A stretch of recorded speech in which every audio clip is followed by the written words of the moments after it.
Well, let's start there. Did you grow up in Spain? Did you grow up somewhere else? What's your relationship? No, I was actually born and raised in Mexico City. Okay. But my family from both sides come originally from Spain. Okay. On my mother's side, they're first generation in Mexico. On my father's side, more generations. But yes, I grew up in Mexico City with my ancestors coming from Spain. So you're a Spanish kid who grew up in Mexico, now a Mexican citizen in the data center business. How do you get in the data center business? That's an unusual path. Yes, I have heard of many people in the industry that they're saying that some of them has fell in the industry, merely by accident, or they didn't have any idea of what they're going through. In my case, I won't say it was a pure accident, because I will tell you that because of my father in my childhood, my father has always been a passionate for technology and computers. He was working on the finance and banking industry, as a broker and investment banking, but he has always been passionate by technology. So I remember I was one of those first kids that have their personal computers at home. Oh, wow. So I was the cool guy that other, classmates and friends come over to my home to play, with the video games at the computer Santiago has at his home. So I started working early on, when I was at high school and transitioning into college with my father. He used to have a voice over IP business whenever he retired from being a banker, following his passion for technology. So he had this voice over IP, and also kind of the Year 2K Millennium Toolkit, for the transition when the computer world is gonna end, when we were transitioning in the 2000. And after that, I was working with my father, but then one of my mother's friends was working at or was at an incubator that put together the business plan for Kio Networks, or Kio Data Center, a data center platform in Mexico City in the early 2000s, right by the dot-com bubble. And he referred to me, hey, you're having always very passionate about technology, and so you should check this company I'm involved with. I can connect you with the founder and CEO. So I went there just to check, because at that point in time I was still at college, and so I was supposed to save more money, for 6 months or so to go and study abroad. I wanted to go to Spain, right? And what it turned to be like, I'm just spending there 6 months. It turned out to be like almost 20 years, 19 years. As they always do. Yes. Seems like it. Yeah, I went there. Actually, my first experience with kind of data centers was when I was visiting with my father. Installing those appliances for the voice over IP next to the PBX, and connecting them to the internet for the long distance calls when they have a different charge. It's many years ago, but. So I have my first, exposure to those enterprise data centers back then. But then I came over to for this kind of co-location. So I said, well, this is sweet. So you're basically leasing space for third parties, right? Instead of having their own on-premises data center. So I think, it's a cool business related to real estate, and so I started there as an intern, right? And through, fast forward all through those years, my last role there was the CEO for the data center business. So it was an interesting journey. When did you leave them? About probably a year and a half ago. Oh, really? That's it? Yeah. I don't know. I thought that was longer. No. It was quite recent. We made an exit and sold it to a private equity, like many platforms. Sure. We see nowadays, and spend some time during the transition, and then obviously join Infrastructure Masons full time, because I've been kind of a long time ago affiliated to iMasons. What kind of computer did you have when you first? You're in your room on your desk. What kind of computer was it? It was a Macintosh. It was one of those original Macintosh. And So close to being friends. We're so close. So you're part of the data center business in Mexico. You do that from internship through CEO. I understand there's an exit. I built that. A lot of entrepreneurs, and then they go do the next thing. Why is the next thing Infrastructure Masons, and what is Infrastructure Masons? Yeah, absolutely. So when I was back at Kio, I'm probably around 2017 or so. Yeah, probably about 8 years ago. I was, in charge already for the data center business, and we were looking into, get more related to the hyperscalers because we were selling to the hyperscalers down there. We used to have data centers across Mexico, Central America, South America, and also a couple in Spain and Southern California. Okay. But we wanted to, to get involved in larger projects. Mm-hmm. So I remember there was a DCD in New York City. DCD being an event. An event Yes. from the industry, Data Center Dynamics, and there was a panel with Joe Cava from Google and Christian Belady from Microsoft, and I wanted to get to attend the panel just to get more insights and obviously polish my value proposition. And there's this guy Dean Nelson moderating the panel along with Peter Gross. By the way, Peter Gross was kind of back in the early days, from his former company, he was involved in the design of the original data center at Kio, so it was a funny story. When I was on the panel, I said, well, we're the Infrastructure Masons, and I never heard of them before. So I was quite impressed of the level of conversations, and it was unique, see the different peers collaborating and trying to solve some of the challenges they were facing back then. So I decided to inquire more and join as member initially as Santiago. Then I said, well, this is very important. It not only could help my to increase my network in the industry, but also to have a deeper understanding for my former company there, and also our value proposition, to learn what the leaders were doing. And also, the mission of iMasons was inspiring as well. So I make Kio join as corporate partner, and that gave me a seat on the advisory council. So that's where I connected with more now, or engaged more with iMasons. After learning about Dean's story of what was the mission of founding iMasons, and so I got more, interested into their mission. And for some years ago, I was already living in Texas, right, in San Antonio, right. My wife used to grow up there, and especially during the summers. So we attended, as part of the advisory council, a special meeting in Christian Belady's place. Christian Belady is from Microsoft, in Mercer Island, in close to Seattle, between Seattle and Bellevue. Not a bad place. Not a bad place at all. And it was those unique moments where we spearheaded the creation of the Climate Accord. Again, this was in early 2022, so AI was still not in the rise. It was in the early conversations. So the world was still kind of a commitment to the net zero, goals that many companies have committed to. And the Climate Accord was a kind of a coalition for these companies to work collectively and share experience to serve that. So that was one of the, wake-up call moments to say, well, this is a very cool group.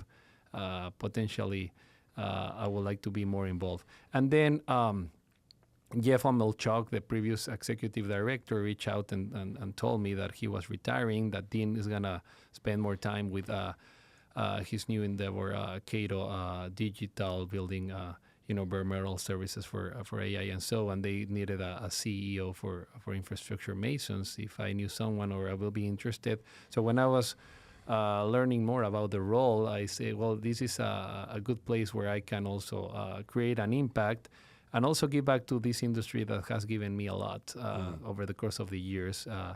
And the rest is story. Here I am, leading Infrastructure Masons. Well, and I am also a member of Infrastructure Masons. So I want to go back to 2022. So you're there at Christian's house, I presume Joe, who's with Google at the time anyway. I think he still is. But he was at the time, was there. What size group was that, do you think? It was a group of about probably 30, 40 industry leaders. Okay. And man, I was there and just observing that we have representatives from Microsoft, from Google, from AWS, from Meta, from Apple and others, and some of the largest platforms as well in the industry. On a open discussion of, hey, we have this problem. How do we? Obviously, all of them were kind of trying to solve their problem on their own, on a one-on-one basis. But, big problems industry-wide are not solved by working in silos. You need to work collectively as industry to solve. And this was one of the ones, along with many others. But I was there, this is a very, game-changing group, right? Because one of the missions for iMasons, and, listen to the story of why Dean Nelson founded iMasons back in 2016 was precisely to, work collectively in the network to share experience, to share knowledge, right? On how we can do, as an industry, solve some of the challenges that we have, and also, as we have in our kind of DNAs, connect, grow, and give back. Also by giving back is unique because on the industry we need resources from many stakeholders, right? And that helps as well in the perception of the industry because the industry has been working behind the scenes for many years, unadverted, until probably AI hit the public square, and the scale became different, and I think this type of organizations play a role to be good ambassadors for the industry. One of the single biggest challenges I think our industry has is there's not a lot of voices that step up to the microphone to confront misinformation or to extol a virtue and a good. Like, here's something I say all the time: data centers are the physical representation of human flourishing. They are the platforms of innovation. They are the platforms of efficiency. I am not declaring that this is the be-all and end-all. We're going to eat on our way to paradise, I say all the time. But how we do education, how we do healthcare, how we do banking, how we do climate change analytics, how we do entertainment, how we do communication. You were just talking about earlier about these voice over IP appliances that you install, because once a time before that, and whatever else they're using now, we fractionalize fiber and multiplex them so we have these gazillion circuits. It's driven costs down exponentially over and over and over. Farming, you name it. If it's digitized, it goes through a data center. So they are these things that are facilitating those things. And so some way, somehow, we, in addition to whatever else the specifics, we have to can challenge each other. We know a few people that are really good voices, not just to the introverted engineers in our industry, but to the communities outside of our industry that aren't sure what's going on. Yesterday, that was an empty parking lot, and today it's a data center. And part of our challenge is to associate what this represents is your kids able to get access to education from the entire world where they might not have been, or whatever. Like, I'll go on and on. I'm going to stop there. But that's one of them. And then the second is we're starting off with the climate accord. How do we hit these things But we've had this big disruption in the last at least 3 years, maybe more, but let's just say 3 years of whether it's a national imperative, it's a business imperative, somebody's imperative, that we accomplish these things in this rapid growth of digitization, whether we call it AI or whatever. And so it's pressing in on those things. And we've got the sustainable conversation in general. Water is the one that we most commonly, in addition to sustainability at large, water usage or contamination specifically. How is from 2022 to 2025, maybe we start there, is this evolving in the iMasons world and the conversations you're having? Absolutely, and you're so right. The world has changed and will continue to change in a rapid way, in the way how even we have seen how society interacts, businesses, services, everything, right? Mm-hmm. From when we started using our devices, right? Right. That was kind of the rise of the initial data center boom, right? Mm-hmm. When servicing the internet, then the cloud computing, and now with AI. And from to your point, from 2022 and 2025, before it's not that there weren't data centers. They mm-hmm. were probably out of the picture in terms of the general public understanding. Mm-hmm. We have been for probably 25 or 30 years powering behind the scenes all the digital world, right? Mm-hmm. Like in the backstage of a concert, mm-hmm. so that people all only live the experience, but they don't even think what's behind, right? Until, the scale got into a different level. Mm-hmm. The scale got into a different level that those buildings that you weren't aware of, probably they were very... remote or you just saw like an industrial building and and people didn't have any idea what's there. I would say a combination of factors is a misinformation of what data centers actually do or power. I think the term cloud computing or cloud, right? Mm-hmm. It doesn't help because, on the general public eye, they always think everything is on the cloud. Mm-hmm. They don't associate that there's a physical infrastructure there to host all of these. So they don't associate that, they complain about data centers, but they're using every minute of the day, almost, right? And obviously there's the educated, let's say, sector that they know the role that data centers play in society and continue to be the pillars of that digital world and everything mm-hmm. that we do on a digital basis. But they ask for the efficient use of resources, mm-hmm. like basically growth at all costs is unacceptable, mm-hmm. right? So I think that's a perception piece that, of course, the Climate Accord was one of the initial pillars because, people were, concerned about sustainability, how sustainable we are running our business, our deployment. But that's not just about environmental things, right? It's about, how they integrate into communities, right? How many jobs they create, how they basically balance all those economic needs, environmental needs, and social needs from the communities they deploy, because you have seen, right, some of the pushbacks started some years ago in other places such as Amsterdam, Dublin, Singapore, where they place some moratoriums for developments. But now, for the last couple of years, we have seen that in even the data center capital of the world, Northern Virginia. Mm-hmm. So in role as iMasons, precisely that's why we put together the State of the Industry report, because we wanted to aggregate the different voices in the industry to have let's say synchronized voice of the industry out there for different different public and audiences, right?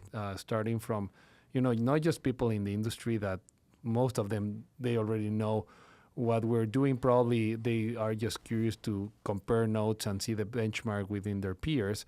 But most important with, policymakers, the community, civic leaders, professionals, students that would like to, because one of the problems that we always complain at different parts that there are no sufficient jobs or well-paid jobs. And many people are not aware of this amazing industry, and I haven't heard of people joining the industry probably complaining about their pay grades or the wages. I think it's a very cool industry to be, because we have a scarcity of people joining. So I think if we contribute on the awareness of this cool and amazing industry, we're contributing as well for changing lives to many individuals that they don't know. Or they're not aware of this industry, and they haven't chosen a career pathway, and it could be a good way to earn, to earn the life. And so, Yeah, we recently published this summer a project that we have going on in Iowa. It's a $10 billion, once it reaches stabilization project. Certainly the largest in Cedar Rapids history. I think it's one of the largest, if not the largest, in the state of Iowa history. And one of the things that came out in that is, yes, you have the jobs necessary to build. What will happen sometimes is people will say, look, that's, once the data center is built, that's not that many jobs, which is inaccurate. What they should also think about is, for the next however many years, the construction jobs needed and all the things that support the construction jobs, the food services, the whatever, this logistics, group of people, all of it. And then when it's done, you have a number of people within the data center, small data centers, large data centers, data center campuses. You have all the ancillary things that get supported by that. And oh, by the way, the construction jobs are, I don't know if this is a direct analogy, but it's almost like when you built the interstate. You have the construction part of that. And then how can we use this interstate to feed these other things, these communities, to feed the things that grow up around the exits and on and on? Do they shift? Does the thing, the restaurant and the hardware store go away because it's just a hardware store now or whatever? Yes, but then there's 3 other restaurants that grew up 2 miles away at the intersection there of all of these things that are happening. And so I just think it's important for us, as we talk about, as we're on this way to paradise, what that looks like, that we, one, for sure, hold each other accountable on what we're designing, what we're building, what we're operating has to fit the community of the narrative from a sustainability perspective, from a safety perspective, from a energy consumption, natural resource, because all of the things, absolutely. But it's there for human flourishing. It's not there.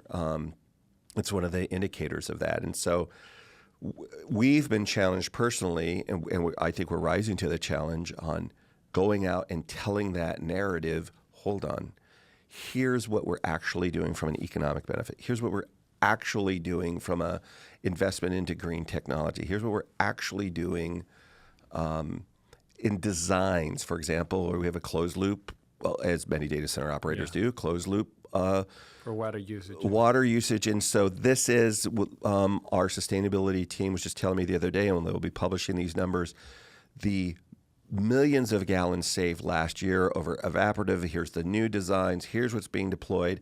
Oh, by the way, it's not going to contaminate your aquifer. Oh, by the way, it's not going to consume these things. And so one of the challenges I have for I'm not an introvert, but my fellow data center, no, it's true to my audience, but to my fellow data center folks is, in whatever area you're passionate about, the jobs part, the cultural part, the safety part, the environmental part, learn it, hold your organization accountable, and then be prepared to tell that story, that whatever that individual story is for you, to your neighbors around you. I think that's how at least one way, how we start changing the narrative and the perception on what these organizations are all about. Yeah, and I think it's important from the industry perspective, and one of the roles we're trying to play here is, if the general public they feel us disorganized or not orchestrated, the credibility goes down, right? Yeah. So how can we synchronize the messaging to the general public? Obviously, every company, every platform is unique, right, and has their own efforts and initiatives. Mm-hmm. But how we as an industry can deliver a synchronized message out there Yeah. right? To increase positive public perception that ultimately will help the industry to flourish. And at the same time, to your point, right, this industry is here to help humankind flourish in the progress and advancement of technology and making our lives simpler, more efficient by the use of these technology resources. I'm curious, from 2022 to now, as you've evolved the conversation, in addition, you haven't stopped talking about the climate accord and those things. It's still part of your, but now we have power constraints, labor, these are the things. How is that evolving? How's your mission evolving? And how are you addressing some of these new constraints that we're all facing? Yeah, so iMasons is like any other organization, evolves as needed, right? To serve the industry. So back then, obviously, the biggest constraint was the sustainability and climate. Mm-hmm. Now we are facing that one of the, let's say, the major of top of mind constraints for the industry growth is power. Where do we get more power to continue this growth? While maintaining, as best as we can, the things that we all agreed to over the last 10 years. That's right. So, last year we were thinking about the social accord. As we did the climate accord, the social accord is just a compilation of industry-based practices to create a framework for community engagement guideline for that we see from the hyperscalers, from the colos, right? So how we can go back to communities, because they also have legitimate concerns, right? That you need to listen and address them. It's like when you're having a new neighbor, what's your expectations of that new neighbor, right? So don't paint your house pink. Yeah, we're here for the long term, so we need to coexist. So what's the expectations of both parties, right? But now we're assembling what we call the Power Accord. We will have a series of events and meetings, right? Because there's many options out there on the power side to analyze that could eventually solve the problem. We know that the traditional way to approach the power requests is no longer valid because of the scale and just the face on the reality that the infrastructure is not prepared for those amounts of volumes, right? When in the past there were certain developers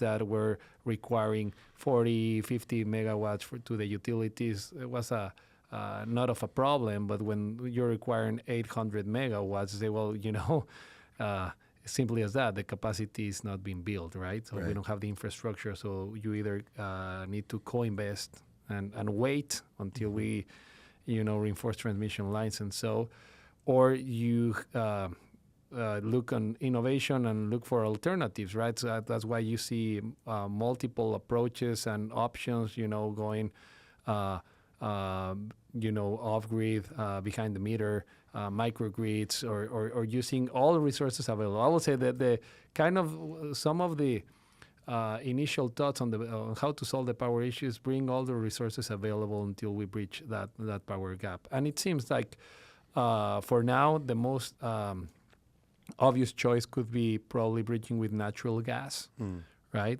Whenever it's available. But there's plenty of options we're seeing and exploring as iMasons that we like to also increase that awareness through all the our ecosystem, that there are some technologies that exist, some applications, some others are under development, and options. It's just to bring options and connect options. But not only that, so we have the industry in one hand, and the other hand we have the energy sector, the oil and gas industry, right? Trying to talk to each other that for certain years they understand that data centers were heavy consumers of power, but now it's kind of the critical sectors they need to focus on. But also we have been 20 years here in this industry, and many people has been for a while, and it's not an easy industry to understand the dynamics. And now even with AI, those AI workloads, they don't behave and perform like on a baseline. Right. So there's certain complexes dynamics that you need to understand. So what we're trying to do is kind of a liaison and bridge that conversation within the industry and the different power entities, right? Whether if it's the U.S. Department of Energy here in the U.S. and obviously their corresponding global entities in other places. But here in the U.S., we're thinking of the U.S. Department of Energy, the Federal Energy Regulators Commission. We have been in some meetings with NREL, with some of the other utilities, including ERCOT, GPM, and the different regions, Georgia Power, Dominion, and on the primary market. So what we're trying to achieve is, uniting on one front the industry request and roadmap with the energy sector and the stakeholders. And by the energy sectors, I named some of those entities, right?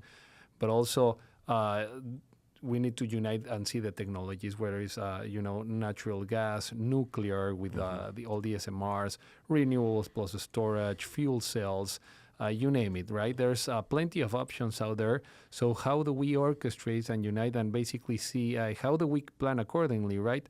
If we are issuing, the AI, America's AI Action Plan, right? How do we execute that plan using the resources and create more resources to be able to meet that demand in the U.S. and in other areas as well? That's all you're doing. That seems pretty easy. Pretty easy, right? No, obviously, it's not that something that iMasons will solve, but we would like to, set the table because the industry working together with the different stakeholders, something that we need to solve collectively, right? Yeah. And again, we're not here just to solve it. It will be very arrogant to say that we're gonna solve it, right. But at least we are setting up the stage and the table for having those conversations and to coordinate. And so one of the biggest benefits to us was in about 2006, 2007, we adopted the ITIL framework. It wasn't our original thing, but it was a uniform way of speaking to each other. Militaries do this. This is the symbol for rank. This is how you treat an officer. This is a lawful or whatever it is. Here's the uniform code of military justice. People who where English isn't a first language can read it and they can understand. People that are new to the country or have been here for 100 generations, like here's the standard. ASHRAE, here's the standard. Here's how you cable something so it's safe to energize it or de-energize it. So ITIL did that for us, and it accelerated our ability to pre-position cabling, to do to have standards on how you label stuff, on how you did after-action reports. So it sounds like what you're describing as we're moving now into this world between oil and gas, between utility, data centers, the consumers of these things, because now we got this pressure. The pressure really didn't exist in the way that I'm describing in the 80s and even through the 90s, because we didn't move that fast and we didn't move that big, and we sort of took our time, and very rare that you could overwhelm with heat or something the IT stack system. And if you did, it was a quick fix usually. Then when we moved into virtualization and cloud and all of this offsite premise, whatever, it really stressed the system. And so it took us a while, but we had to adopt protocols that existed or develop a common language. And we did. Feels like, and there's a lot of words, but it feels like, so I'll probably edit half of this out, but feels like that's where we're at now. And one of the things that you guys are hoping to facilitate is not just how do we bring people together, but how do we facilitate the lexicon that we use so we don't talk past each other? That's exactly right. And one of the things that helped me scale up during my life is being able to translate the message. Remember that we're, assembling different types of stakeholders, but from the very technical guys on the data center or IT services industry, from investors, from and the energy sectors, savvy engineers, and so how do you translate and set the tone for the message? And I remember also we took the ITIL thing for our managed services, help desk, and so to standardize our communications. To your point, right? Yeah.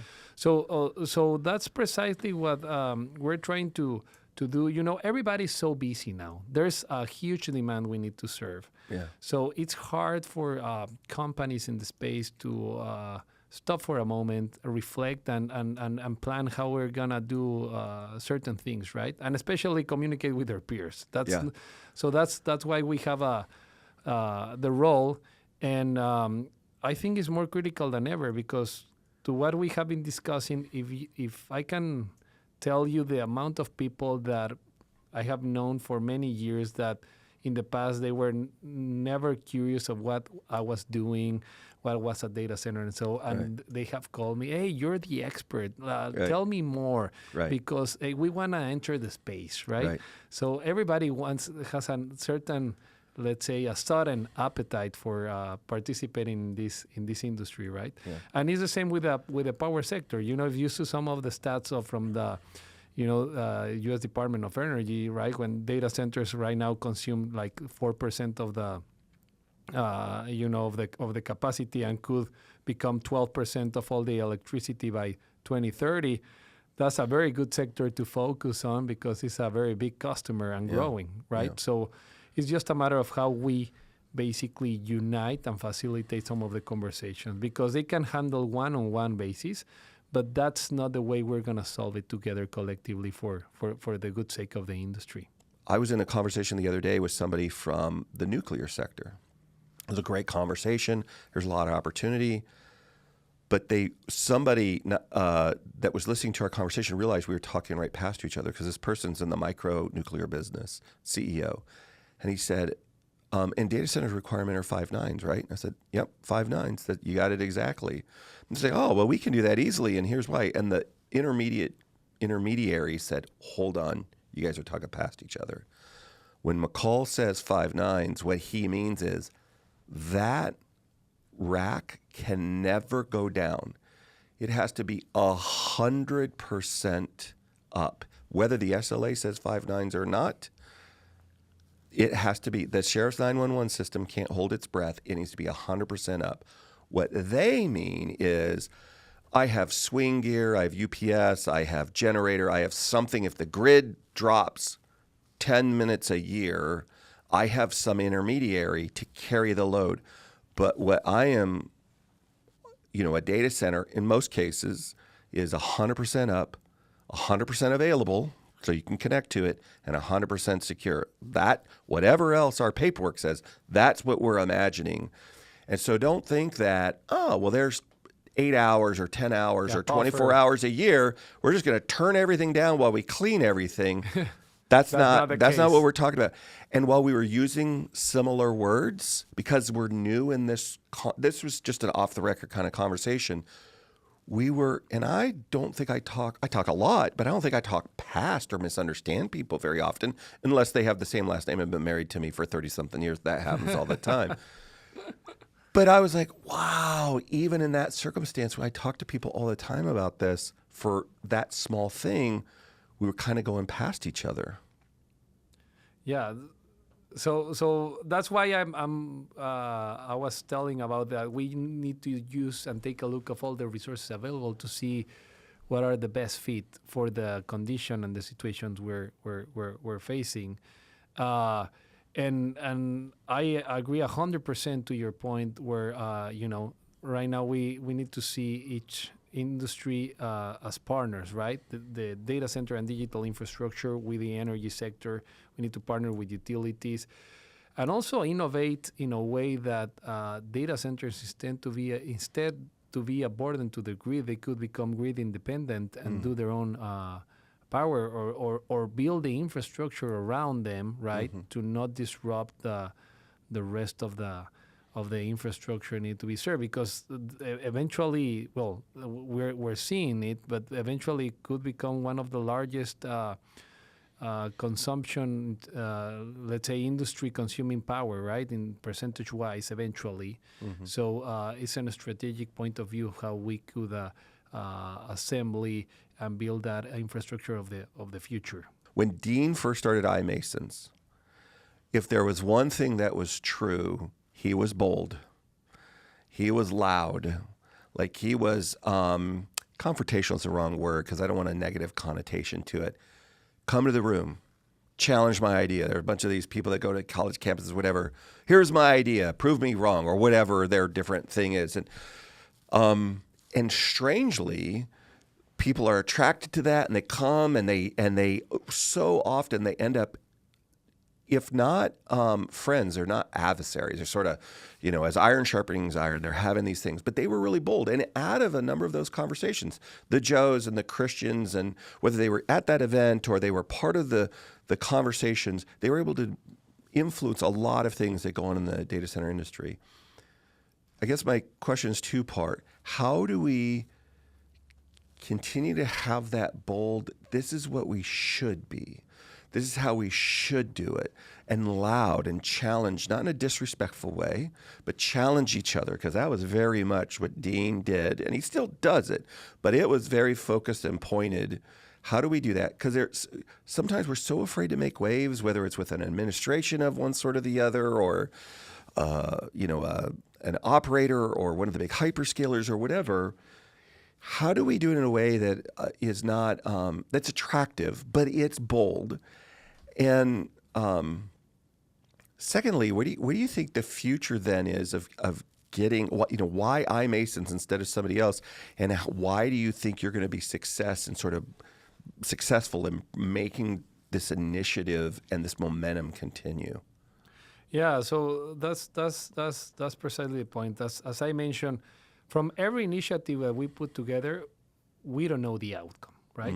But what we truly know and we expect is that if we have a problem and we sit down together and face it, we will gonna make a progress. And if we unite, smart minds in that room, engineers or leaders, and so is precisely the dynamic you mentioned. Is challenging different points of views, ideas, and so, and how you solve this problem or constraint. Because in iMasons, it's not just for seeking to get confidential information. That's not the case. But it's what I can disclose, or I can prove a point of what I have solved certain situation or the other, or what challenges are facing. And it suddenly creates with these kind of peer groups, like you say, frenemies, that empathy needed, right, for coming together and solve a challenge to to increase high tide that will level up all boats, right? Higher tides level up all boats. So it's kind of that situation of where, as we have seen on our gatherings, and so there are great outcomes. It's not that we are solving the ultimate problem, but we make some progress. And like to your point, there has been very interesting results of whether if as the historic discussions around PUE or other standards that have served the industry, right? Like we have published on the Climate Accord side the maturity model, right? With collaboration with most of the hyperscalers, some of the platforms out there. So it all serves like a reference guide and framework that the industry could use for advance in their problems or challenges. So we're talking about power and communication, and we've touched on labor and sustainability. It's 2025. In 2028, what are we going to be talking about? Is it more of the same? Because in 2022, nobody would have thought it was helping to bring utility and others together.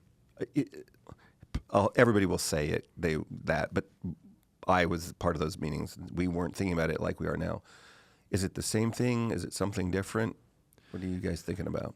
It's hard to guess. I will quote one of our founding members, Joe Cava. I remember when last year at Data Cloud in Austin, at his keynote, he made a point that says, well, if someone would have asked me 18 months ago, what are we gonna be doing now, I probably might be wrong.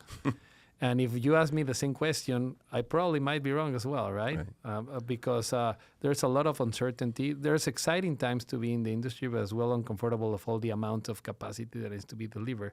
But back to your point, my beliefs here are that obviously in 2028 we will be reflecting back of what we did in 2025, Mm-hmm. right?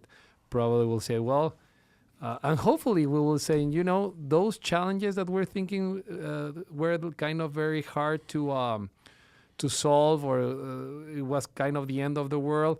It wasn't that complicated because we did this, and that, and I think it's a matter of planning, being flexible into looking and incorporating different and several options into one problem, right? That we can come together, like the power thing. Hopefully, by 2028, we have more progress in some of the technologies that could be used at the large scale that could probably help us in that quantum jump in time. On the other hand, I'm hopefully earn the industry to earn the social license, or the good public perception out there, that communities out there say, well, this is an amazing industry that is changing the way we work, we learn, we play, we interact as human beings, but also on a responsible way.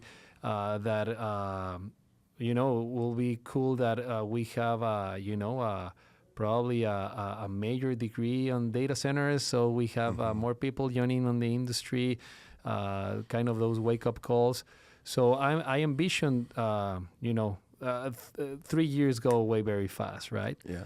But I hope by many of the initiatives we're running together, we could make some impact, create some impact, and be in a better position. Obviously, there is gonna be other challenges, right? Yeah. That probably we aren't aware of, right? How to manage that kind of growth, right? Because we have a lot of promises there. There's been a lot of announcements of many data center projects and platforms. The question is if they're gonna deliver, Right. if they're gonna power up. So it's also from a curiosity standpoint, interesting to see what ended up happening. Yeah. I don't think any of them will be wrong. They may be early. But I don't think that they're going to be wrong. To our point of our conversation earlier, we're only going to use more data. Yeah. It's only going to become more efficient. We're only going to use it to do more things. More systems are going to talk to more systems. That's going to continue to happen. I'm curious. We've mentioned several names in here. We should probably charge Christian and Joe and some of the others like some royalties for. But who do you think?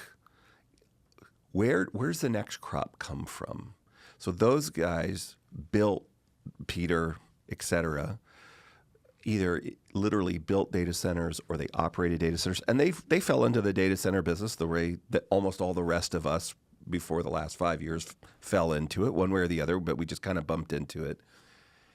And but they were at these significant organizations where they were able to influence both mentor people. They're like, great coaches of different sports where they ended up in there, they innovated, they talked to each other behind the scenes while they also innovated within there and competed against each other. But they had these things in common, and they had a relationship away from just serving their organizations. But they also incubated new people. The Bill Claymans of the world, who's, I know famously, or he will say, and Peter will agree with them, Peter Gross is, really helped mentor him. And there were others. Dean Nelson got influenced by Joe and Christian and many others that we haven't mentioned. And now he's influenced you. There's influencing other people. Where do you think, but we were a small world then. I guess that's what I'm trying to get to. Like that was a pretty small world, all things considered, a few thousand people that, certainly in the hyperscale world, what we would now call hyperscale, that influence data center operators to conform to their ideas. How do you think that in the same way that utilities and others are trying to sort through the noise and the signal, how do we sort through all the different people that are coming, that we can get those significant leaders to help influence what next and what good looks like? And that's a very great point, because we have an advisory council conformed by some of the smartest minds we consider in the industry from different backgrounds, from the hyperscaler, from the operator perspective, and so obviously one of the initial groups were formed for the individuals you just mentioned. But we have, you can add to the list Rachel Peterson from Meta and Kevin Janda as well, and at her team. There's obviously Joe's successor, Alex Johnson, and so and some of the smart minds in the Microsoft will have Noel Walsh, Val Walsh, Sean James, people to follow, right? And because they get a lot of inspiration. We have the new platforms such as OpenAI. So Chris Malone is part of, and Spaz Lazarov as well, part of our advisory council. And to the point here is, to your question, we have assembled an interesting group, like iMasons delegation to treat some,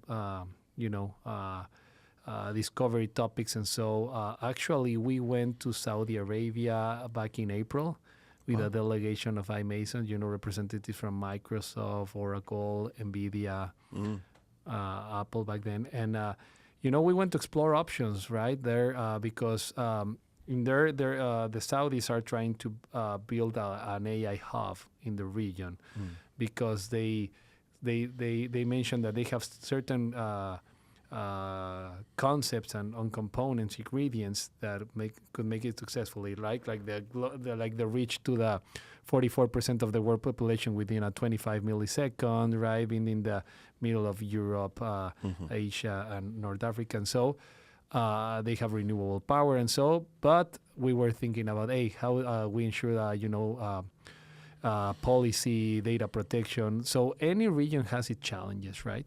So as we have assembled this kind of delegation to give a educated opinion and also influence of what needs to be triggered in certain regions or so to be able to capture that growth, we can do those kind of special delegations to address some of the topics, right? Whether if it's like we mentioned on the power, if we need on double deep dive on the water conservation issues, if we would like to understand the dynamics of an emerging region or a well-established market, where are the hurdles to remove to continue growing, what new technologies.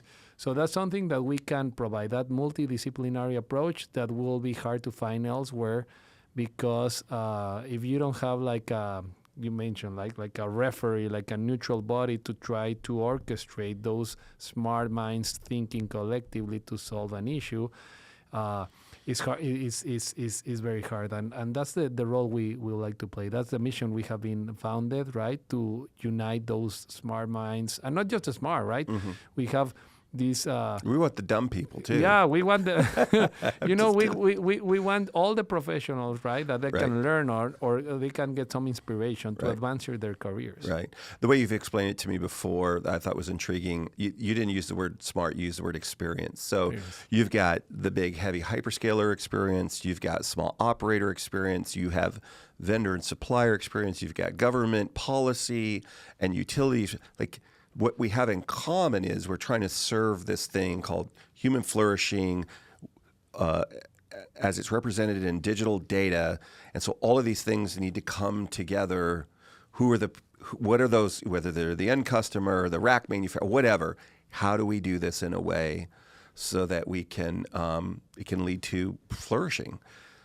And so there's a wide variety of perspectives to male and female. One of the other things I love about iMasons, there's a large, probably a disproportionately large representation of women, minority, like a wide range, at least in my experience, that you wouldn't see necessarily in the typical traditional original data center crowd of construction and operators. And so that's phenomenal. What I like the most about them, and hopefully you don't screw it up as CEO, is they've been bold to say, not necessarily argumentative or just obnoxious, but bold to say, hey, we're making a declaration. This is what we think and this is what we see. And it's based upon these conversations. Again, prove we're wrong. Or help us to nuance it. but don't be silent. Don't be in a room where you get policymaker and other folks there who say, so what do we want to talk about? And everybody's too intimidated. Yeah, don't miss the opportunity. You miss the opportunity. And again, not to be obnoxious, but just be bold, make a declaration, facilitate a conversation. That's one of the things that I've enjoyed the most about the legacy of the organization. Well, and final remarks on that. I think iMasons, as being a neutral body, can facilitate some of those bold moves as well, because many platforms, many people at the industry, it's not that they just don't want to speak about it, but they are, whether they're public companies Sure. or they have a very strong governance, right? So they need to be discreet in some of the comments. Sure. But iMasons, as a neutral entity that we don't have any conflict of interest, but the industry to thrive, they can use iMasons umbrella to deliver some messages and to capture some information. So that's another value that we see on the equation. So if people want to get connected, learn more, participate, maybe download some of these documents or have access to some of the things we talked about, how do they connect with iMasons? Yeah, absolutely. The best way to connect is in our website, which is imasons.org, O-R-G. And there you can find how to become a member, how to become a partner if you like to bring your company in, and also access the publication side. We have the State of the Industry Report, these cool iMasons member stories, and there's also a section of called events, so you can see what's upcoming on what industry events we'll be participating in. So there's plenty of information in our website and also in our social media and LinkedIn. Okay, perfect. Santiago, what haven't we talked about that we're not going to start a whole new podcast on that we should have covered today? We covered a lot. Yes, and thanks for having me today here, David. Thank you, and thanks QTS. What a cool, nice platforms for so many years, right? And you're growing very fast. Congratulations for all of that. Well, I'm trying to shrink, but QTS is growing very fast. I agree. It's been a great time. Thanks for coming on the show today. Thank you very much. Hey, if you enjoyed that, click the like button. If you loved it, click the subscribe button. We'll see you next time, everybody. Have a good one.